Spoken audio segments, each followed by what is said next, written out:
if you go into it with this finish line mentality of here I am, here's where I want to be, all the stuff in the middle is just noise, you're going to fail because it's just going to seem ever so far away. But if you look at all that stuff in the middle and you just love it and soak it up, then you're just going to get better. And then you're going to look back in the mirror, after years have gone by, and you're going to be amazed at what you've accomplished. But just simply fall in love with the process, man. Like that is the name of the game right there.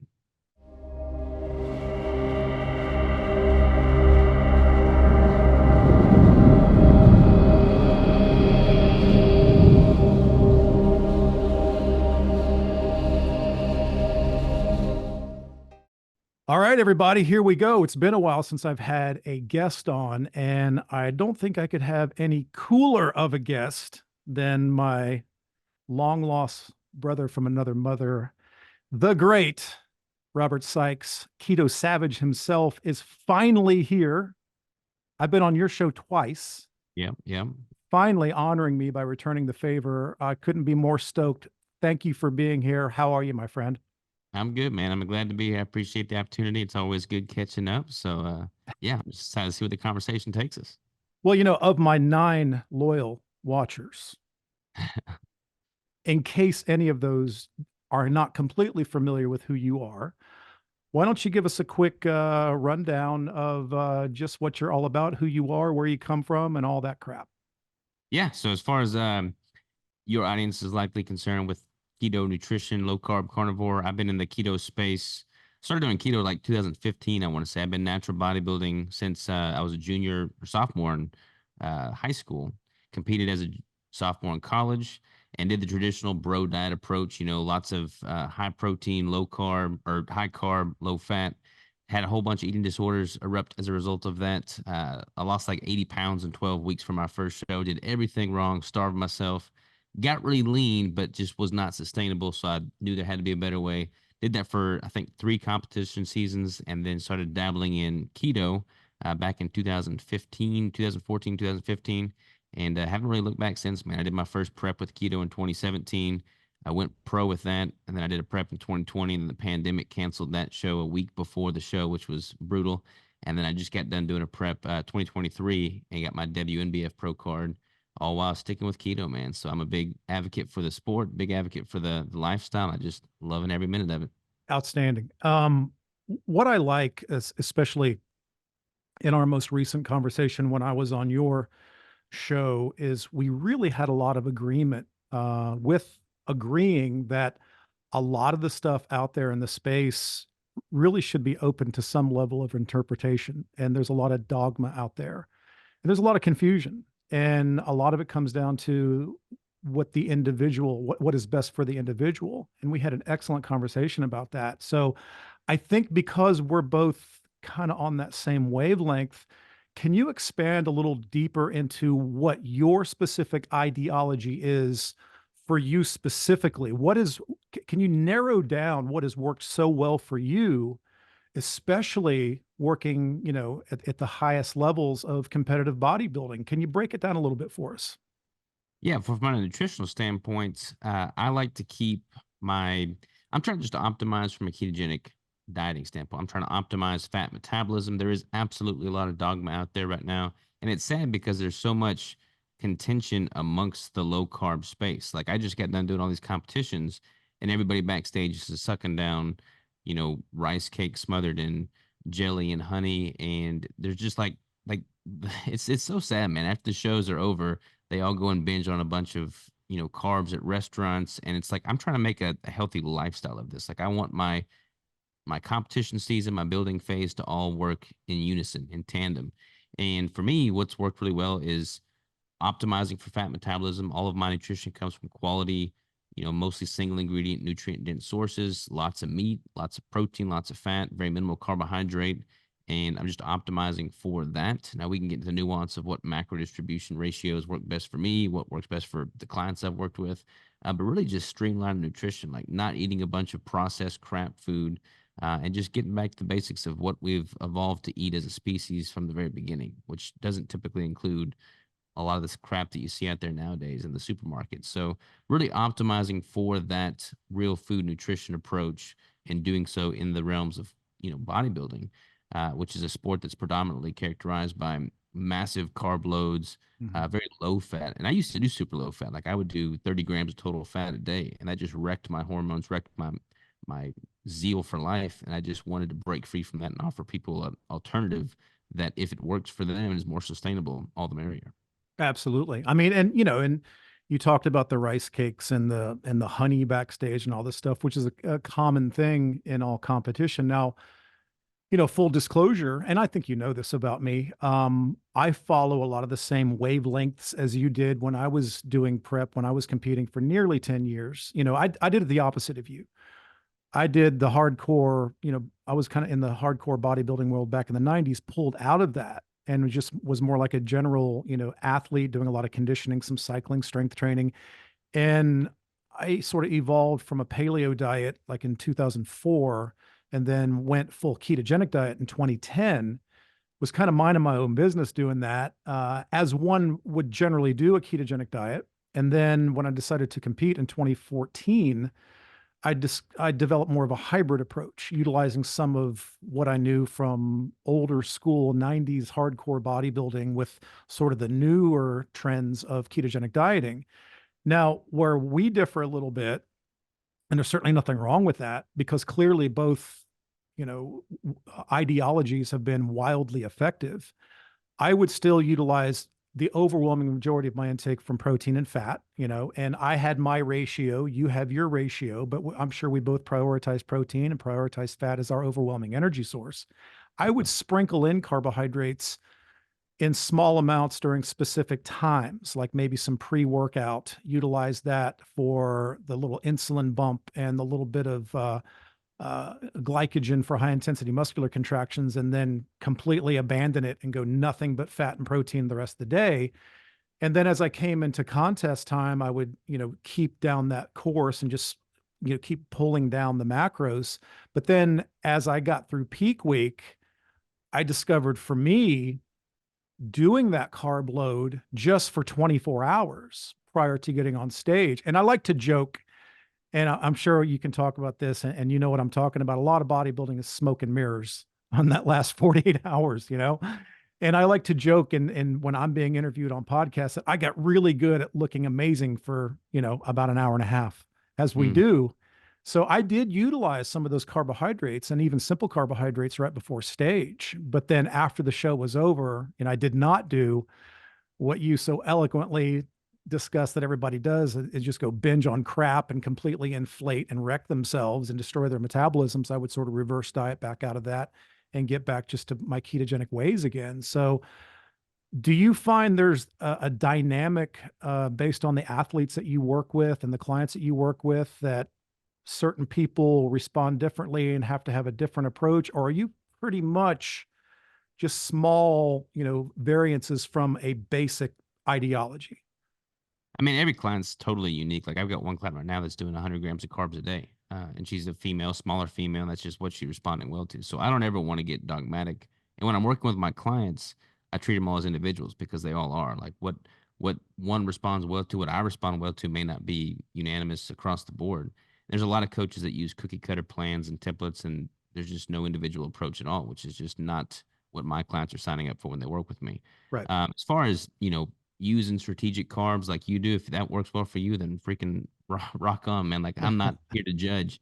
The thing I wanted to hedge against was just this negative relationship with food that I saw so many people Right. doing. I mean, they would cut out fat completely, tank their hormones, tank their energy levels, and they would predominantly consume carbohydrates throughout the building phase and cutting phase, and then they would just wreck everything, man. And they would have this negative feedback loop that occurred as a result of that, which is what happened to me for the first three competitions.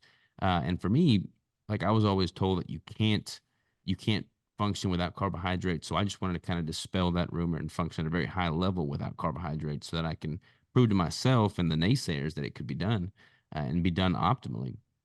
And a lot of people that struggle with these carb addictions, they don't want to have that. Like there's a lot of people out there that are better eliminators than they are moderators. And Right. for Right. those people, I wanted to offer them a viable solution and say, hey, look, if that's you, here's how you can kind of cater this to work within your your mentality, your approach to nutrition, what works well for your body, and you can still compete at a high level, and just empower them with that. So that's kind of been the way I've approached it. Well, the beautiful thing about that is we share the exact same thought and methodology there, and I completely agree. It's based on the individual, and it's a refreshing thing to hear people in the space talk that way. But unfortunately, it's kind of rare. It really is, because I think what happens is people really get caught up in, I came into the scene espousing this particular thing, and it's sort of what I hang my hat on. And if I vary away from that, then they panic that they might lose clients or sales or whatever. And what I like about the way you're talking and what you do, and this is my approach too, it's we're in it for the client, because, and I know you have other endeavors that you're into, but you're also a coach. And I think what's important for the viewers out there to understand is, if you're looking for somebody that has your best interests at heart, someone like yourself, someone like myself, because if the advice that we give to our clientele doesn't work for them, they fire us, and they Mhm. should. And sometimes that's okay.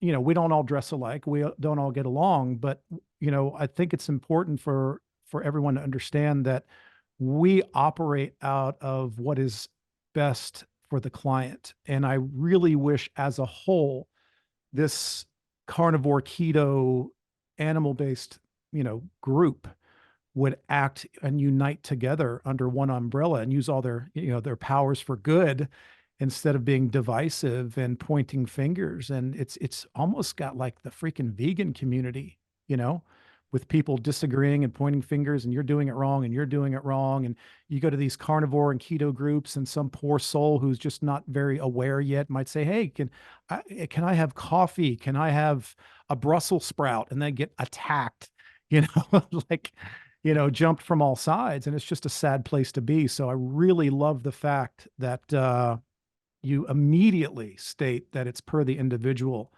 and that is so refreshing. So thank God that's who you are, and that's why I think we work so well together.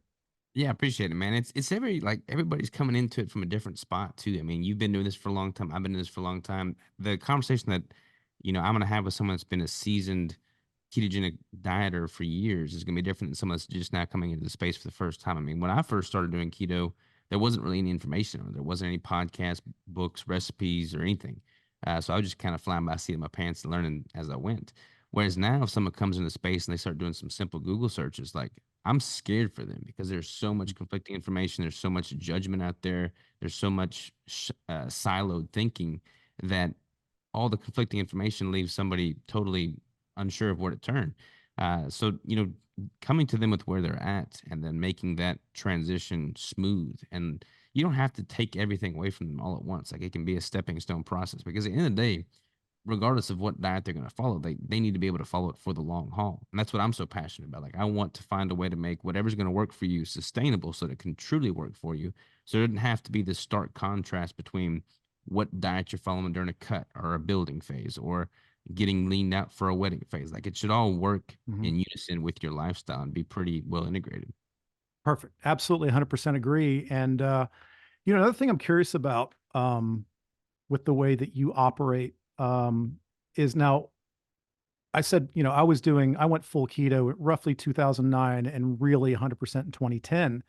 And back then, keto was kind of this fringe thing. I was kind of minding my own business doing it. And I had actually oddly stumbled onto a ketogenic diet through an obscure article from a triathlon coach who, I mean, it was this tiny little blurb, like in the back of a triathlon magazine, and talking about how he was utilizing ketogenic diets, for some of his athletes, especially his runners, and getting massive success with it.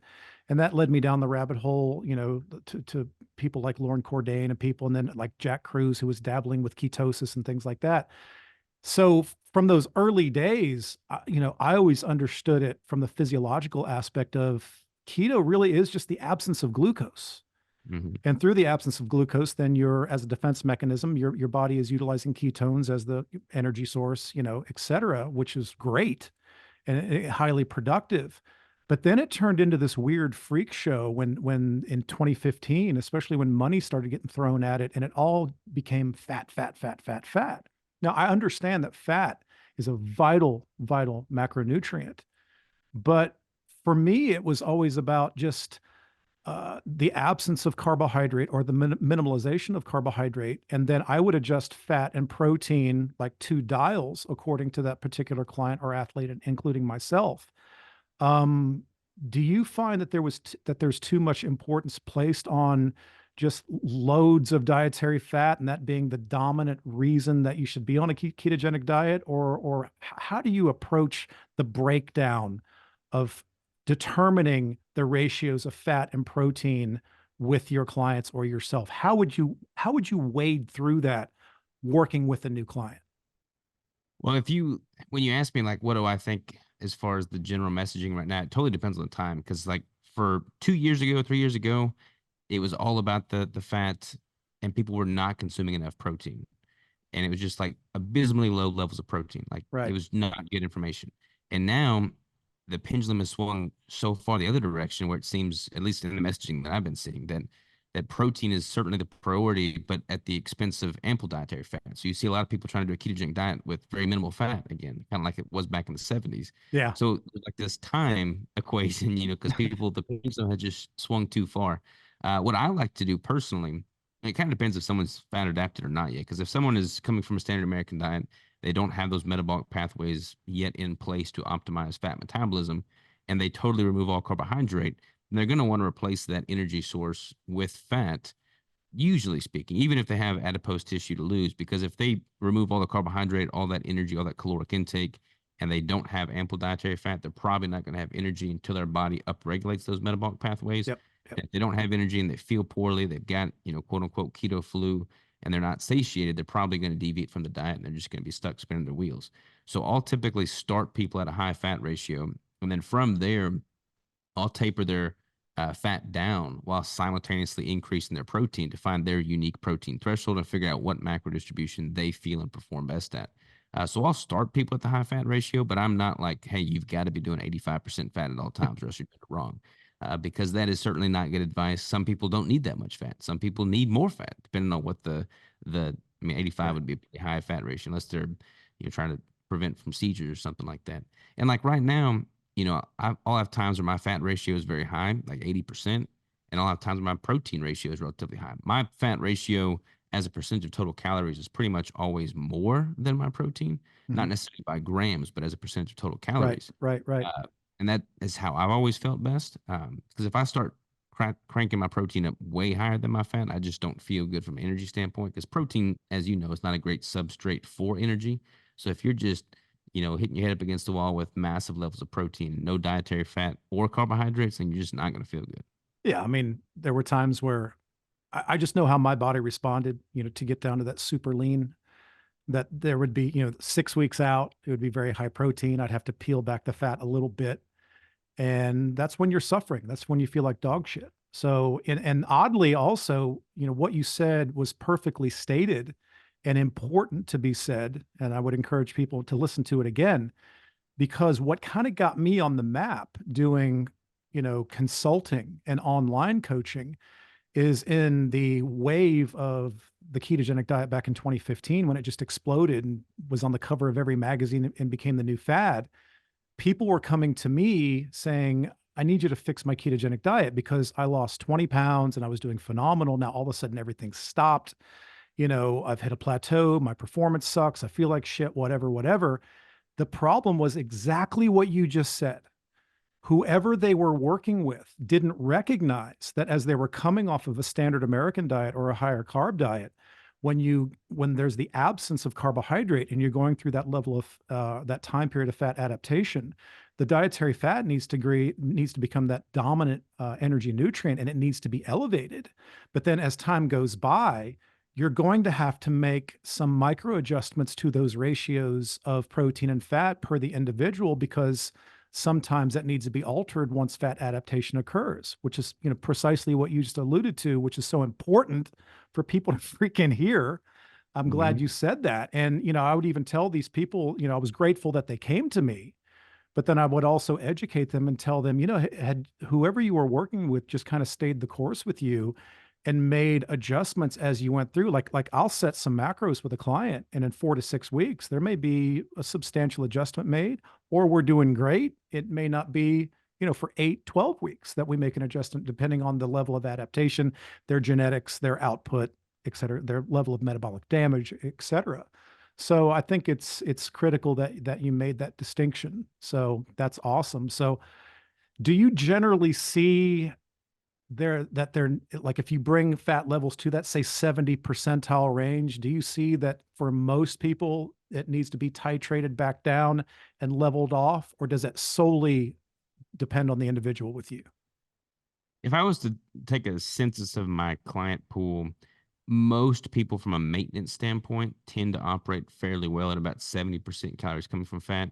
Generally speaking, the males can tend to tolerate a higher protein ratio relative to the females, especially when you got, hormonal cycles coming into the Mhm. picture. But yeah, generally speaking, most people seem to do pretty well in like a slight building phase at that 70%. Now, I've got some outliers for sure. That's kinda where I tend to hang out. I mean, usually like a 1-to-1 ratio, grams fat to protein, which winds up being 69, 70% of total calories coming from fat.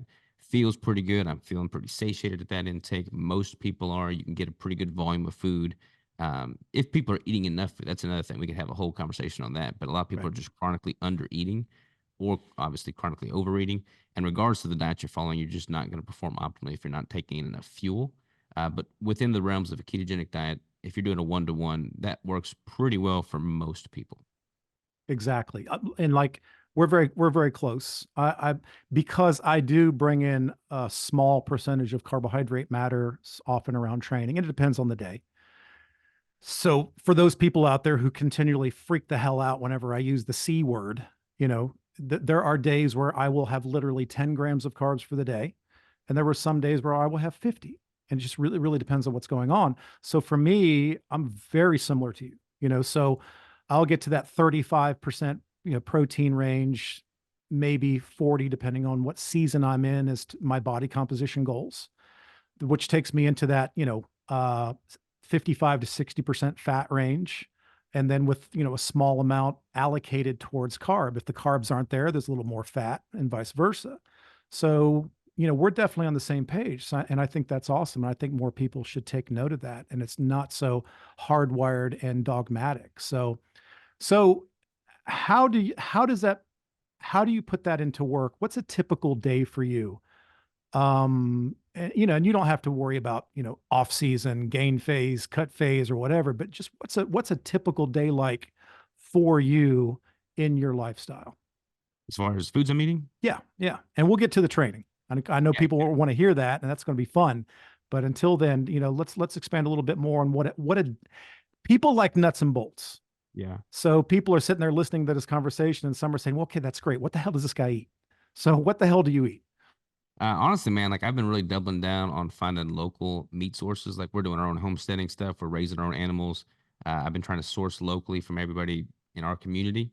So I've got 3 chest freezers right now that are plumb full of pastured pork, pastured poultry, venison that I've killed and harvested over the years, and a whole bunch of grass finished beef. So that and a keto brick. I eat 1 keto brick a day, and then I'll have a ton of meat, and that's pretty much my diet. I don't really eat much vegetation. Sometimes I'll have some Brussels sprouts or broccoli Mhm. cooked in bacon grease or something like that. But for the most part, it's just 1 brick a day and then a ton of meat. Like I'm eating and eggs. Got to throw eggs in there. But I'm probably like this week I'm having 40 ounces of venison tonight when I get home, as an example.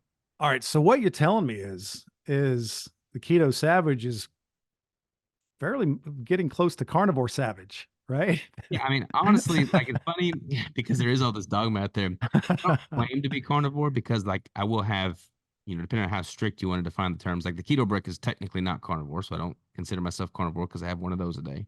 And then I'll have some vegetation once in, like, honestly, it's probably been about 2 months since I've had a green thing on my plate.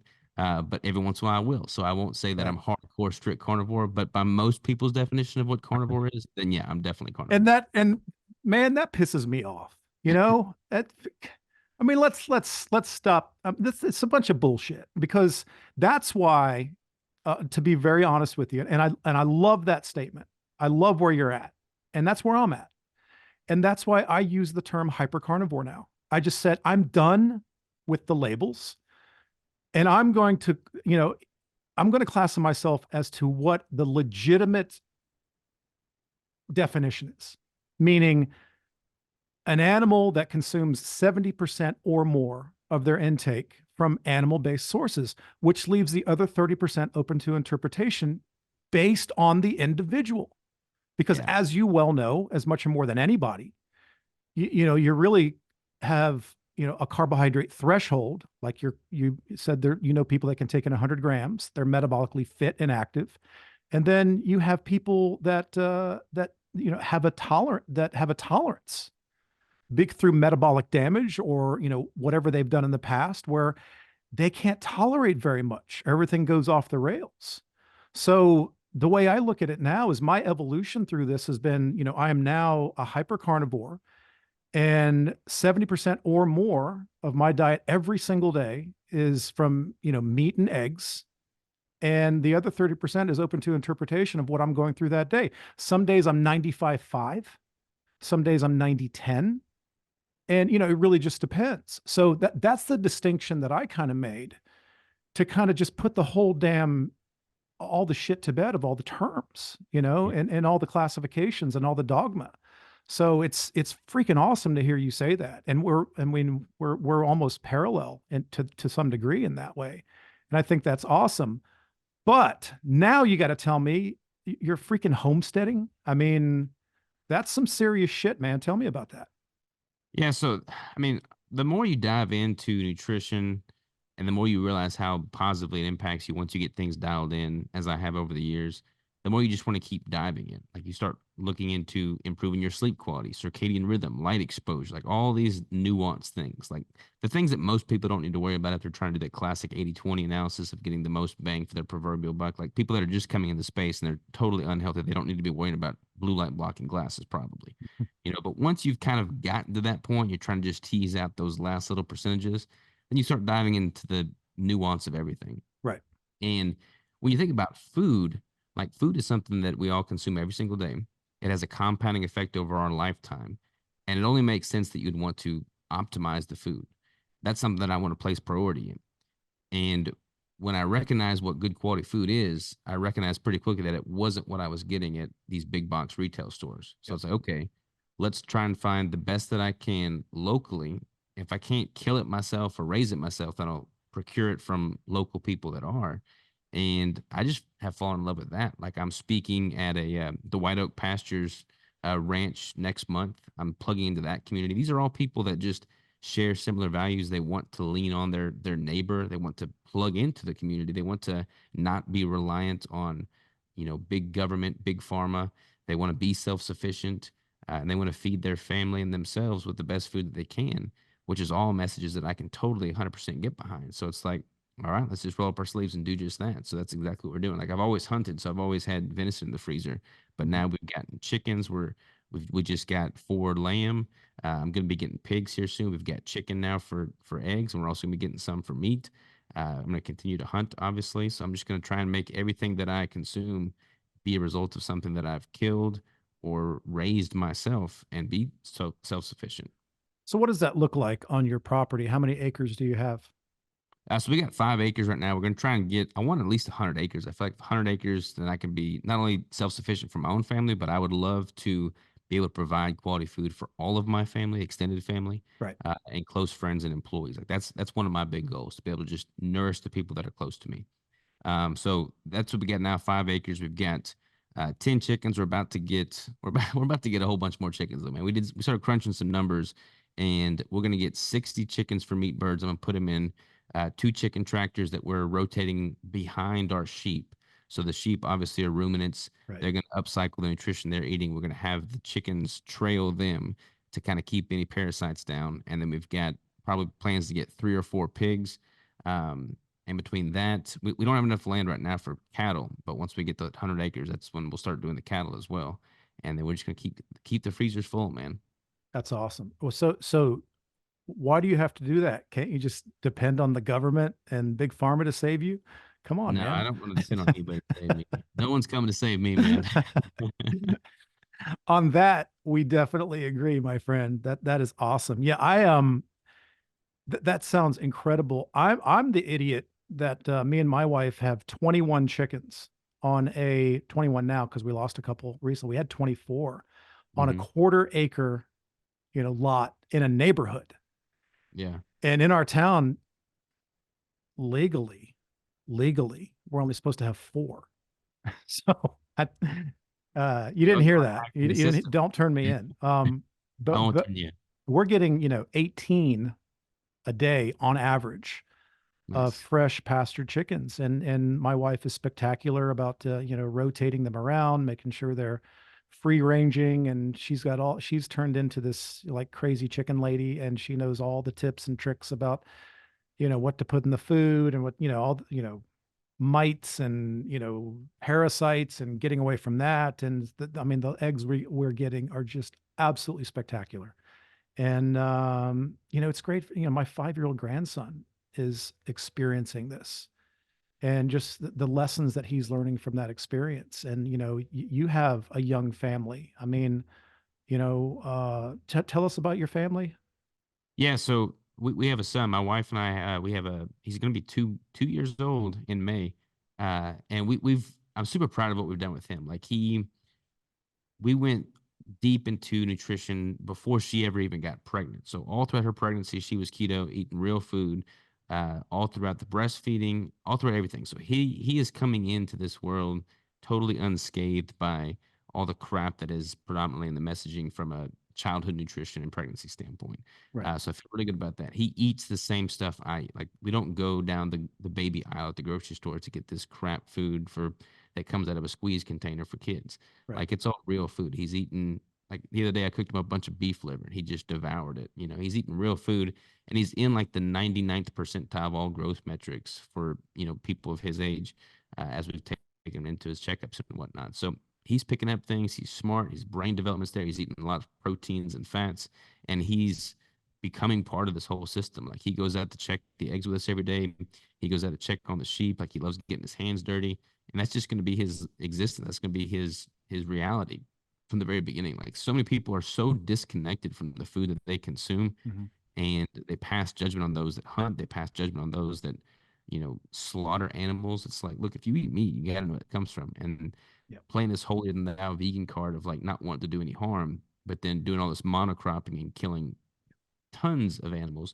I mean, the deeper you go into it, the more you can't help but just want to be self-sufficient and want to be a good steward of the land. And I feel like by us homesteading, we can certainly check the box for us providing the best quality nutrition we can for our family, but also beyond that, not feeding into the system of this, beef as a commodity. I mean, you vote with your dollar. So if Yep. you're supporting all these big box grocery stores, then you're taking jobs away from the farmers and ranchers that we depend on. Like I just want to pour into the right people for the right reasons, and I feel like homesteading is a very tangible way to do that. And the experience that your 2-year-old son from that is going to be invaluable Hmm. in ways that most people could never imagine. So that's just an awesome thing. I mean, my 16-year-old daughter, I have 4 kids. My youngest is 16 and she's been homeschooled since she was in, I think she went to a couple years and then we pulled her. She's been homeschooled ever since, only introduced to organic foods and animal-based diet. And the difference in her has just been staggering, I'd love to pick your brain on the homesteading or the homeschooling because that's something that we want to do too. Like, do you follow like a certain curriculum or something, or we how's that? do. We do follow a curriculum that is Christian based, and Nice. we love it. It's been spectacular. And then there's, just a whole lot that we do on our own that we think is what we feel would be valuable information for her to grow up to be a strong, competent, young woman. And the experience has been invaluable. And now I have a 5-year-old grandson, and we're trying to instill a lot of that same information in ways that you're doing with your son. And it's just amazing that you're doing that. And wow, I mean, you can't put a price on that with what you're doing with your family. And Yeah, I feel very blessed, man. Like we've got the business. And I love the fact that my wife is able to spend her entire day with my son. Like we don't have to take him to a daycare. We have friends that had a kid at the same time we had Rigel, and like they literally get an hour and a half with him each day. I mean, they're Yeah. at work, they ship them off to a daycare, and I understand that's people's realities. And I don't want to play the holier than thou card because we don't do that. But I'm just very grateful that we have the lifestyle that affords us time with our son, doing the things that we put value in. So yeah, I feel very blessed. Yeah, we made the decision. My wife stopped working in 2010, and it was hard, Yeah. but we decided any sacrifice that we had to make, in order for her to be there, homeschooling our daughter, and then now ultimately being there for our 5-year-old grandson, after school, and if we can convince his parents to maybe let us homeschool him, which we're still working on that, but you know, that's the way to go, man. It's been invaluable, and I'm thrilled that you're working toward that as well. So Yeah. that is really awesome stuff, dude. So again, something we firmly agree on with, any level of regenerative agriculture, regenerative farming, even at the smallest level, makes a dramatic impact in the lives of everybody, that you touch. So that's an Mhm. awesome thing. So, we've talked about your nutrition approach. I think it's spot on. We talked about lifestyle. Now let's have some fun. Tell me about training. Let's talk about lifting some heavy shit. So tell me about your training protocol, what your ideology is, and, your approach to being not only as fit and capable as you can possibly be, but also using that in the realm and in the crazy world of competitive bodybuilding. Yeah, no, I love training, man. Like it's what I love to do. That's my therapy right there. Like I got into it. I was 115 pounds when I started working out. I was just 115 pounds soaking wet and didn't have a clue what I was doing. My uncle played football. He took me under his wing, showed me how to do a bicep curl, and I was just hooked after that point. Like I could see the fruits of my labor unveil over time. And that is what excites me. I like to be able to pour myself into something over extended periods of time and see that compounding effect take place. And training perfectly manifests that. So my philosophy towards training is pretty simple. Like I stick to the basics. I've always pretty much stuck to the basics. I don't use a whole bunch of fancy equipment. I'm a free weights kind of guy. I've got my own gym. I've got that luxury. So, but it's again all free weights like barbells, dumbbells, and just the Mhm. basic stuff. I go in there, I put my music in, I close the doors, and it's just my own dungeon, and I don't try and get too fancy with the training protocol. I've done most of my training kind of following a body part split, but for the past year and a half now, I've been playing around with the full body routine. I actually really like that. It's worked real well for my Mhm. traveling. There's no gaping holes in my training split when I'm doing a full body. And then as far as intensity, I like lifting intense, man. I like lifting heavy. I like being sore. I like knowing that I couldn't have given an ounce more effort than I gave. And that's what I try to tackle every single time I go into the gym. You and I talked quite a bit about training when I had you on my podcast, and you were following the Mike Minster's approach of the high intensity, which I can totally get behind. I've been doing that a lot with my primary compound movements. Like I did that today with deadlifts, for instance. And I just love it, man. I just love getting in there and giving it my all, giving it hell. Man, 100% agree. And, my outlook, training for 30 plus years. Um, and when you're not only training yourself, but you work with scores and scores of other people, you learn a few things. And the way I look at high intensity training is not necessarily in the narrow view of, oh, it's about taking sets to failure and only doing 1 or 2 sets. I have evolved to understand with me and my clients, a better way to describe it would be to put the greatest amount of intensity into your session in the shortest amount of time possible. So yeah, that may equate to, just 2 sets per exercise and maybe only, 4 exercises. But for me, intensity can be measured in many different ways. So not only the intensity of pushing a set to the point of momentary muscular concentric failure, but then going beyond that with doing things like cluster sets and rest pause sets and negatives and all that kind of crazy old school shit that it sounds to me that you're into. Do you kind of agree with that philosophy too, of just like, taking things to the point of, in other words, do you believe that failure and the intensity that leads to failure is the greatest factor in producing growth. I believe that is the greatest factor in producing growth, even if that growth is not necessarily defined by the physiological growth that occurs. Like the mental, psychological growth that comes from that is where I put my emphasis. Like I would happily sacrifice some musculature size and strength if my mental fortitude strengthens as a result of my training intensity. Right. And there's a whole bunch of debate about there about like overtraining and what's going to be the best from a volume standpoint, hypertrophy standpoint. And it's like I can take all that aside. What's going to make me become harder to kill as a person? What's going to make my mental shift take place? And if I'm too hung up on calculating this volume by more junk volume or not overtraining or not taking that set to failure, or not really pushing it and do that negative and drop set and quadruple superset, it's like, man, screw all that. I just want to freaking go all out. And if I Right. sacrifice some strength and hypertrophy because I'm pushing it too hard, the mental fortitude I gain from that's worth every ounce of it. And So, yeah. something else that maybe you may agree with, and I think this is an important distinction.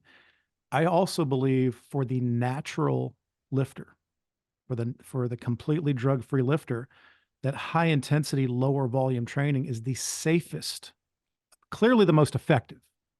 But I also believe it's the safest way for a natural athlete to train, because I think it's when you're deep into the volume and doing multiple sets after multiple sets and trying to ramp up intensity over that long period of time, which the two collide and they're mutually exclusive. I would contend that somebody who works to high intensity in a shorter amount of time is leaving themselves less susceptible to injury at that point as well. And the fact that we know that people who are sauced to the damn gills and on tons and tons of anabolics have a super heightened rate of recovery. I mean, that's the probably the best effect of performance enhancing drugs. So for somebody who is not enhanced, recovery becomes of paramount importance. So putting the greatest amount of intensity in the shortest amount of time possible then logically lends to more recovery time, which is going to be more conducive to the stimulation of muscle growth. So you being a lifelong natural bodybuilder, would you agree with that as well? Yeah, 100%, man. It's kind of sad because, like, when I first got into it, I'd go to the magazine aisle at the grocery store and you'd flip a Flex, magazine open and you have all these pro IFBB bodybuilders with their workout splits, and I try and emulate that. But you didn't know those guys were sauced to the gills when you're a teenager and you're just trying to get bigger. But Right. because I am natural and because I've tried to make this a healthy sport for the long haul with the longevity as a paramount, thing of importance, like I really try to listen to my body. And I've been blessed, haven't had any significant injuries since I've been doing this. I had a little bit of a shoulder tear, 5, 6 years ago. But when I had that tear, it was because I was doing things with too much volume and not really listening to my body. Mhm. Now I have a much better grasp of what my body is capable of. I train intuitively. I don't get so sucked into a strict protocol that I just can't deviate from if it doesn't make sense to. But that affords me the ability to dive deeper when my body is telling me to freaking go all out, which is oftentimes the case. And like I said, I haven't really sustained any injuries. And honestly, I think this full body routine I've been doing has been really good from an injury prevention standpoint as well, because I'm training with more frequency but less volume in an acute setting for a given muscle group. Like everything is getting trained every day I train, but it's with a lot of intensity and I'm able to recover before I hit it the next day. And when I hit the next day, it's always with a different exercise, tackling it from a different angle. So everything is getting ample recovery in between sessions, which has been really good. Okay. Um, because I know what people will ask and what people want to know. Sometimes it becomes redundant, but it's always good to cover certain things like this. What is your stance on things like fasting? And do you train fasted? Do you train fed? How does that work for you? Yeah, so I train fasted because I train early in the morning. Like I typically wake up at 3 o'clock in the morning and I'm training at 6. And I'll have a meal. My last meal will be 7 p.m. the night prior. So that's the meal that's fueling the next day's workout. Mhm. I don't like to have a bunch of food in my stomach when I'm training, so I'll wake up. I'll have a coffee. So I'll have like cream or something in that. So it's not technically fasted, but there's No, no you're food. not allowed to have coffee now. Did you Yeah, get the yeah, memo? Okay, yeah. I'm It's going to make sure. I don't want you to first thing lose I your do. card or anything or get kicked out of the club. No more coffee for you. Okay. No more coffee. No, I like my coffee. So yeah, I'll have a coffee before training, but I don't really do any pre-workouts. I don't do any supplements like that prior to training. So fasted in that sense, and then I'll typically have my first meal within 2 hours of training. And that's obviously just gonna be fat and protein for the most part. So that's pretty much what I do. I'll typically have 2 meals a day, depending on where my calories are at. If I'm really low on the calories, I'll transition to like an OMAD approach. So I'm getting a pretty long fasting window there. That does better for me psychologically if I'm not constantly thinking about when my next meal is. It's just a one and done kind of thing. But if I'm really pushing the calories like I'm transitioning into now with this reverse and building phase, I'll typically break that into 2 or 3 meals a day. Right. Yeah, I'm usually a 3 meal a guy minimum. So that I totally get that. Or do you using any exogenous supplements, electrolytes? Is there a particular protocol that you feel very strongly about? Just electrolytes, man. I've been playing around with my sodium, potassium, and fluid levels quite a bit throughout this prep. And I have found that my body feels and responds best when I really push that sodium and potassium up quite a bit. So I'm averaging about 10,000 milligrams of sodium a day and about 2 gallons of water, give or take a little bit. Mhm. Probably about a gallon and a half of water.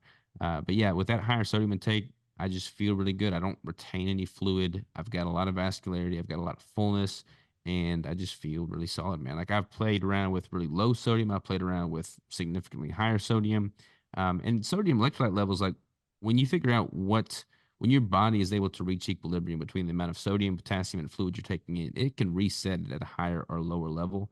And a lot of people fail to realize that. But it takes a couple days for that equilibrium to take place if you're consuming the right ratio of sodium to potassium. But for me, that 10,000 milligrams sodium, roughly 5,000 milligrams potassium works really, really well. It's easy. I put like some electrolyte supplement in my water when I drink it, and that's worked really well. You do any cardio, or you just be active, or how does that work for you? So I take a minimum viable dose approach when it comes to cardio. Like a lot of people are doing excessive cardio throughout the cut. And if you're doing a ton of cardio, it's going to make recovery harder. That's going to take away time that you could be putting towards resistance training or doing something else. So I do minimum cardio throughout my prep. I mean, I only ever got up to 20 minutes at a session time on the Stairmaster. And I think I only got up to about two, maybe three sessions of the Stairmaster a Mhm. week, which is pretty minimal. I mean, most people are doing like hours of cardio every single day in a prep, and I just don't do that. I mean, 20 minutes tops is what I do.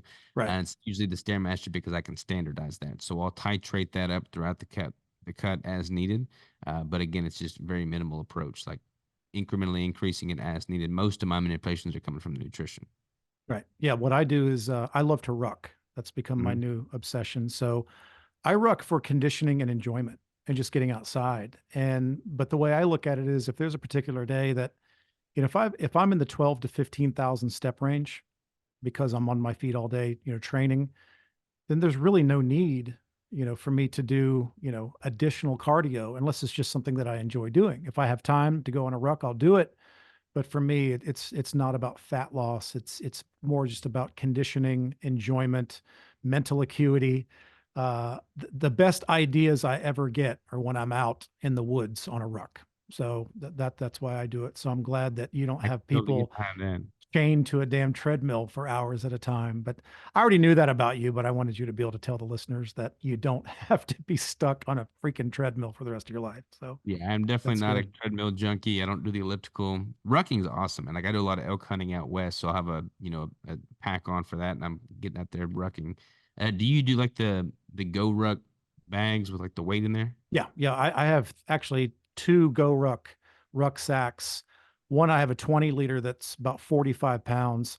I'll use that ruck if I'm going to take it on and off on the ruck and do exercises with it, like ruck squats, ruck flutter kicks, things like that. And then if I'm just going on a heavy ruck, then I've got a 25 liter that I can put up to 85 pounds in if I'm just going to ruck, and it's got a hip belt, so it's a little bit more better suited for that. But yeah, man, with you being a hunter, and it's like who's the Cameron Haynes? Yeah, You he's a doing it? beast. You doing any of that crazy shit like carrying 100-pound boulders up a mountain to train for elk hunting or anything like that? Yeah, I mean, here lately I've been hiking with Rigel on my back, and he's like 30 pounds right now, plus whatever gear I've got through the mountains here in the Ozarks. So that's a pretty good little workout in itself. But yeah, man, like when I go out west to hunt elk, like last time I went, I think we logged 60 miles, and the whole time it's like freezing cold. So I've got all my gear on me. We're going up at high elevations. If you get an elk, you're backpacking that thing down in quarters. So that is a serious workout in and of itself. So being able to train hard and heavy and love the lifestyle of bodybuilding pairs really well with all the other things that I like doing. So it works well together. So how often do you hunt? Uh, And what do you hunt primarily? Mostly deer, but when I go out west, it's predominantly elk. Last year, I didn't get near as much hunting in as I'd like because that's when my competitions season was, and I had like 5 competitions back to back. So that was what all last hunting season contained. But this year, I'm going to be hunting quite a bit in Colorado, Utah, and then we got a family farm down in South Arkansas. So that's where I do all my deer hunting, duck hunting, things of that nature. What is your competition schedule looking like? Do you plan on doing this into the foreseeable future for many years? Do you have a cutoff? I only plan to do this for another couple years. What are you looking at with that?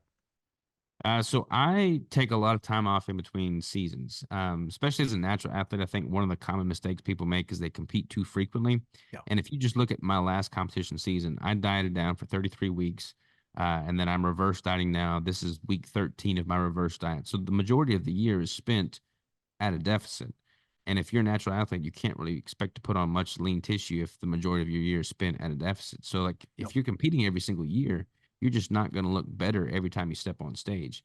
And I went pro this past year at the WNBF Federation, which is, I think, probably the most prestigious natural federation. And up until now, they had a mandate that if you want to maintain pro status, you have to compete every 2 years, which I know myself and a lot of other competitors were frustrated with. But they just changed that ruling. So now, as long as you stay active on your membership dues, then you can maintain that pro status and then just stay active on those dues.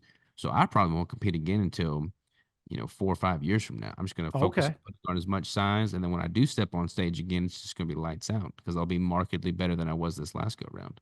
So 4 or 5 years until you plan on stepping on stage again. Yep, yep. Wow, that's In that cool. time, we may pop out another baby or two, focus on the business, and just have a whole bunch of other things that's going to keep me busy. So it's not like I'm going to be sitting back with my feet propped up during that time. And I'll still be training hard and heavy. But for me, I don't have the genetics of a bodybuilder. Like I'm not ever the biggest guy on stage. I'm the leanest guy on stage, but I want to try and become. I'm always like the lightest guy within my weight class. I'd like to kind of push that needle a little bit further the other direction. I need to take some time off to put on that size if I'm going to do that. Okay, so a new person is somebody's watching this and thinking, I want to do that. I want to get to, if I'm not going to step on stage, I at least want to look like a guy who might intend on embarking on that sort of a journey. What would your very specific advice be to the beginner that is ready to pull the trigger on this kind of a lifestyle to really push the envelope and achieve their most optimized genetic best self, and doing so in a very, very low ketogenic or carnivore diet? What would your like your bar napkin list be of what that individual should do when getting started from you? Honestly, man, this is just simply fall in love with the journey. Like I had a podcast the other day with a competitor as well, and we were talking about like mistakes that we make as a beginner. And everybody wants to compete. Everybody wants to get this ever elusive pro card, but it's not like the pro card changes things. Like so many people have this idea of like, hey, when I go pro, it's going to change the world. Like especially as a natural bodybuilder, like you're not making a living as a natural pro bodybuilder Nope. from competing alone. That's just not the way it works. So like you have to just love the day in and the day out. Like you have to love the dieting. You have to love tracking your intake, having an idea of what macros you're consuming enough food, consuming little food if you're trying to cut down. You have to love training. You have to just want to do this because you love the journey. And that sounds super, oversimplified and it's like cliche, but I mean that really is the case. Like I love knowing what foods I'm consuming. I love the art of training. I love learning and getting better and seeing progressive overload take place and pushing numbers that I haven't pushed before. And if you do that, if you fall in love with that, then you can get your pro card by default because it's just going to come as a result of that lifestyle. You can obtain health and longevity and vitality by default because you're doing all the right things compounded over time. If you go into it with this finish line mentality of here I am, here's where I want to be, all the stuff in the middle is just noise, you're going to fail because it's just going to seem ever so far away. But if you look at all that stuff in the middle and you just love it and soak it up, then you're just going to get better. And then you're going to look back in the mirror, after years have gone by, and you're going to be amazed at what you've accomplished. But just simply fall in love with the process, man. Like that is the name of the game right there. Right. You said a second ago tracking. I'm not sure if you got the memo or not, but we're not allowed to do that anymore.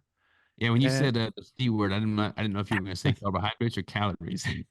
both, both. Yeah, Yeah, you're not allowed to track anymore. I don't know if you got the memo. You're not allowed to use calories anymore. I don't know if you got that memo. So you're really hedging on being booted right out of here. I yeah. mean, you're going to be, stricken from the record. Your name is going to be removed from every obelisk. So yeah, I mean, do you find it as annoying as I do that people are now the thing is, you talk about, well, first it's high protein and then it's high fat and then it's this and then it's that. Well, now all of a sudden, if you use the word calories, you're a moron. If you track anything, just to try to get a greater understanding of where you are in this modern culture, you're doing it wrong, which I find also to be just ridiculous. So Yeah. how do you feel about some of these new rules that are being handed down by the carnivore, keto, animal-based community about how we should do shit? I can totally get behind someone's desire to not be a slave to a macro tracker and to be able to. 100%, but continue. Yeah. I mean, I honestly think if you're following a well formulated ketogenic carnivore diet with quality food, then you can get away with eating intuitively much more so than you could if you were eating a bunch of hyper palatable processed For crap sure, that's for sure. in your blood sugar and dysregulation and not really offer good satiety metrics. That said, you know, if you're trying to get down to, sub 5% body fat, that's not your natural thing to begin with. Like you can't really intuitively get there. Like you No. need to know the numbers. And for me, yeah, hormones is key, metabolism is key, being insulin sensitive is all very important. But to suggest that calories don't matter and that's just a byproduct, that's totally inaccurate as well. Like when I'm cutting down for a competition, I'm eating the same foods. I'm manipulating the intake and the ratios of those foods, but I'm tracking calories throughout the entirety of it. Yep. And that's what's allowed me to get things dialed in and honed in to the degree that I have healthfully and sustainably. And it's just like being objective. I mean, it's really that simple. Like, look at the data, be objective with the data, be subjective with how you're feeling as a result of those inputs, and then adjust accordingly. And that's totally fine. Like, it's like a scientific experiment. If you wanted to figure out what the hypothesis was, what metrics you can move, what levers you can pull to reach an outcome, then you're going to want to track as much data as possible, control for as many variables as possible, and get things truly dialed in as efficiently as possible. And if you're throwing caution to the wind on the food you're consuming and you have no idea the quantities, the ratios, the amounts, like you're just really kind of pissing into the wind. Yeah. I mean, I'm sure you've had this experience where you get with somebody and they say, well, all I'm eating is meat and vegetables or whatever, and I'm eating super clean and nothing's happening. And then you get them to actually properly track, for 3 or 4 days, and it becomes glaring what mistakes are being made because not everybody is a, lifelong student of this, also operating as a high level physique competitor like yourself or I have done in the past. So, there's a lot of nuance to this and there's a lot to be learned, and especially living in the greatest temptation culture of all time where you can't walk into Home Depot and buy a freaking screwdriver without being tempted by soda, candy, and chips. And then on top of that, so many things being marketed as healthy. And you know the deal with this. It's marketed, oh, it's keto friendly. It's keto friendly. And it turns out to be total garbage that is not serving anyone any good. So it's important in this age to have a thorough understanding of exactly what you're consuming in the proper ratios, dialing that in. And then when you get to see that in real time, over time, then you get a greater understanding and a familiarity of what that diet looks like in front of you. Because I'm sure you would agree, even on a prep, there was a point where, I was cutting, I was 8 weeks out. I could almost take meat by the hand and know exactly what 8 ounces was.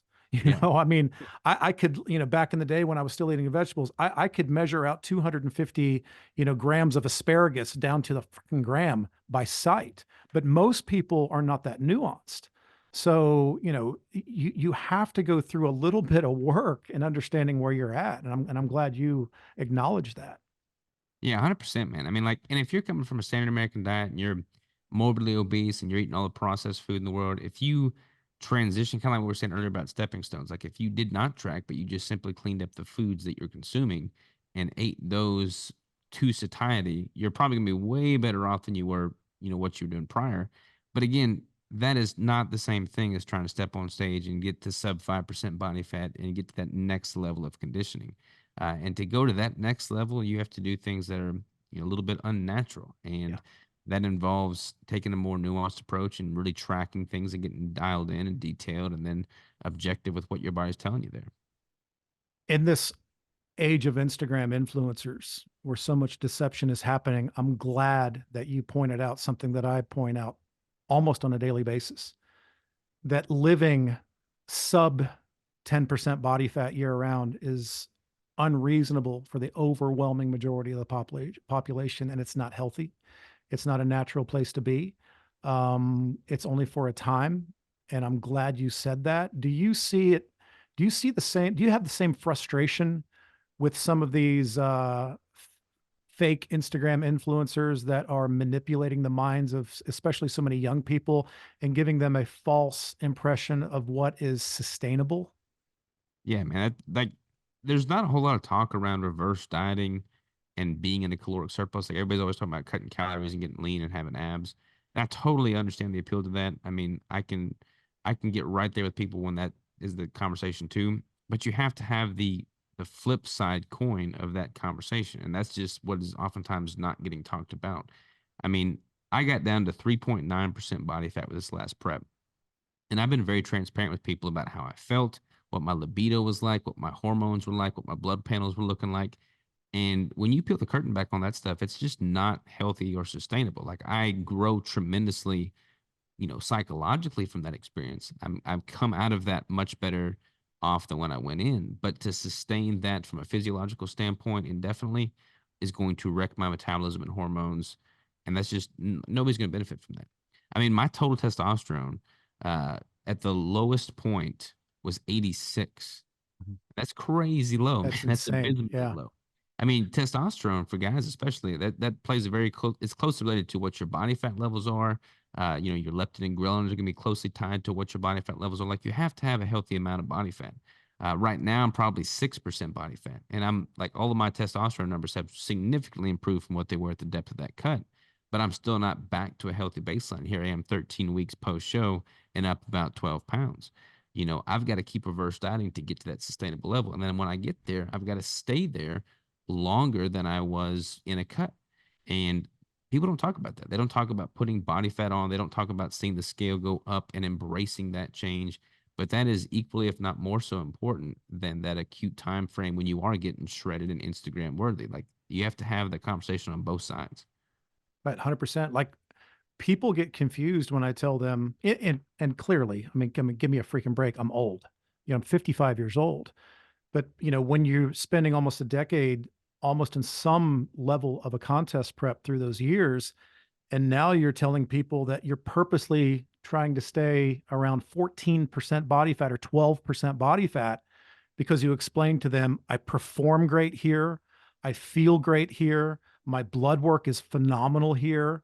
Everything works better here. And then I will dip down in maybe June and July and try to get maybe around 10%. But that's as deep as I want to go now. It's really not necessary because I found the balance between being somewhat aesthetically pleasing and lean. And I think for my age, I still think I'm falling probably in the 1%, but this unreasonable, unattainable goal that these influencers are pounding into kids' heads that you can be, 6% body fat year round is just, it's doing so much damage. And it's good to hear it from people like yourself as well that, and I love that transparency to say, hey, listen, when I'm on this deep cut and I'm 3.9% body fat, my T level is in the fucking basement.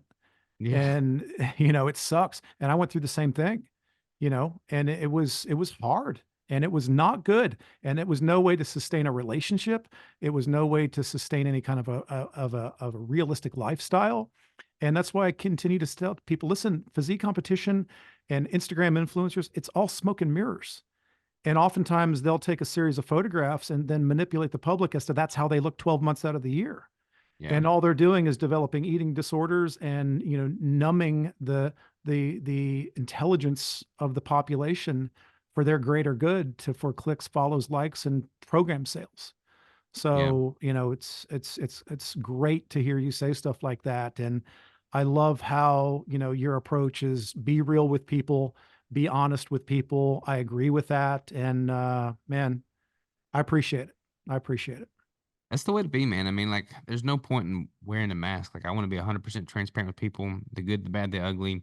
Because, I mean, I've done the unhealthy things. Like, I've got down, I cut all my calories. I did the chronic binging and purging.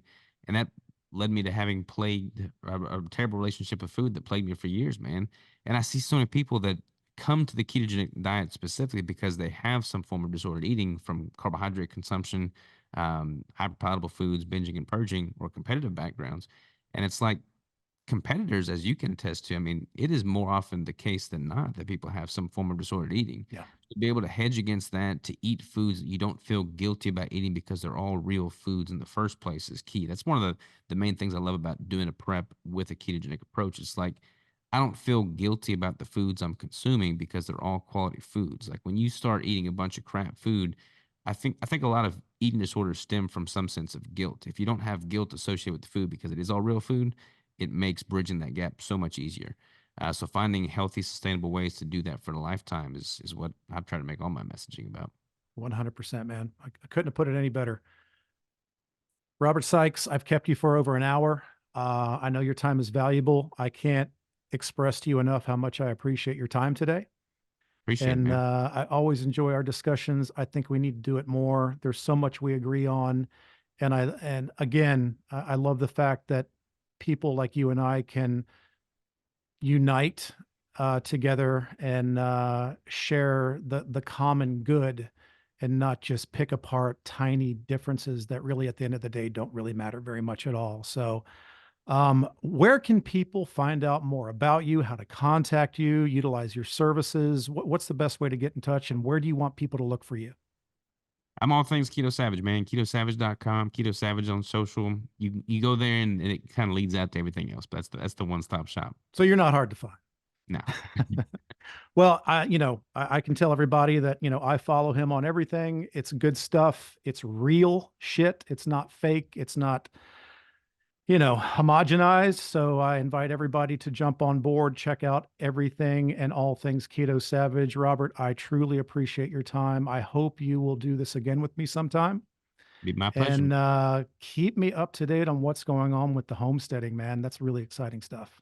I will certainly do that. Keep me up to date on the chickens and send me any links that you get for like that course curriculum for the homeschooling, man. Like I that's will. definitely going to be our next chapter as Rigel gets a little bit older. So yeah, Yeah. I'm picking your brain for sure there. We've probably got, 8 or 9 years experience with that. So I'll send you all we know. And, if I can be helpful in that regard at all, please reach out. And I look forward to talking to you again in the future. And brother, thank you again. And let me know if you need anything. Likewise, man. Always a pleasure, Rob. All right, brother, carry on. Keep killing it. Take care. All right, man.